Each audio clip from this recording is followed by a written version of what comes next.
and an ankle thrust, okay? So weight all the way in your back. And so one thing, if I go to pull her right now, right, she's gonna kind of slide a little bit, right? How can I keep her from sliding too much? No. Not with a thrust though. Don't want to grab the PTA sit on her. no, you don't want to grab the table because then that tenses up too many things. Pull the back of your shirt up. Get more skin contact on the table. The more skin contact you have on the table, the less they're going to slide. Right? So I'm going to bring her hip just like when we did the distractions. So what position do I put her hip in? 30 and 30. Yeah, good. Right here.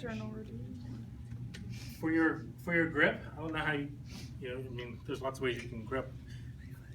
I like to web my fingers underneath and catch the malleoli with the palm of the hand, kind of right in the crease there.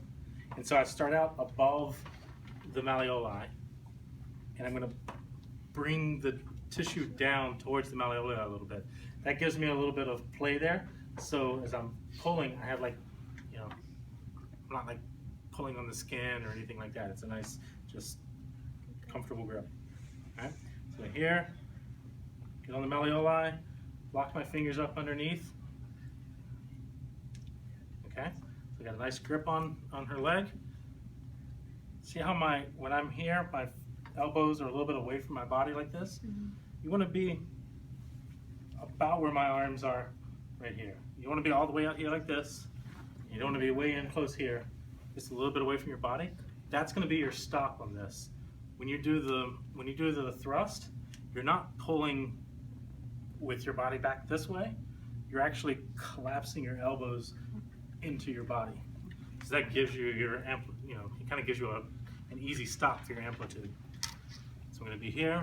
I'm in the mid-range. I'm going to pull the hip until I feel that tension build up, just like you did with your finger, right?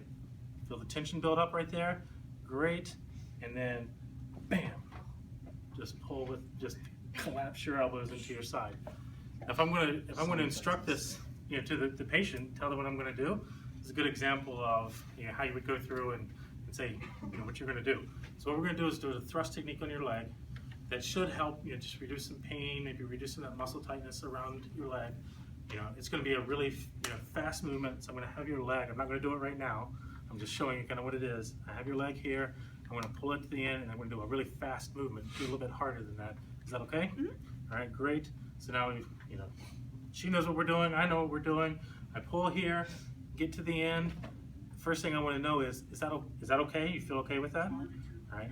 Because now I've got as much force going through here right now as there's going to be at any point in time. If she's okay with this, she's okay with the thrust. All right. So.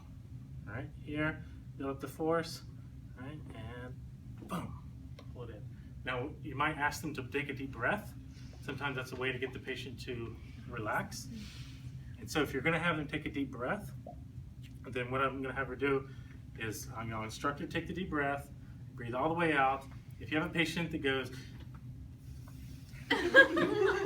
just stop. It's like, whoa, no. When you do the breath out, you breathe in and out.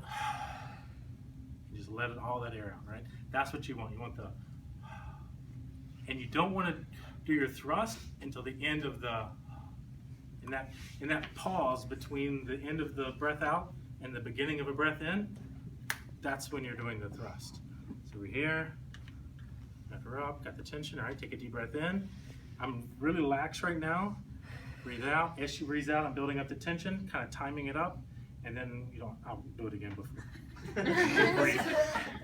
And then, so as she's breathing out, I build up that tension, and then go. Right. All right. So now in real time, all right, take a deep breath in, and then pull. So you give it that little thing go. All right.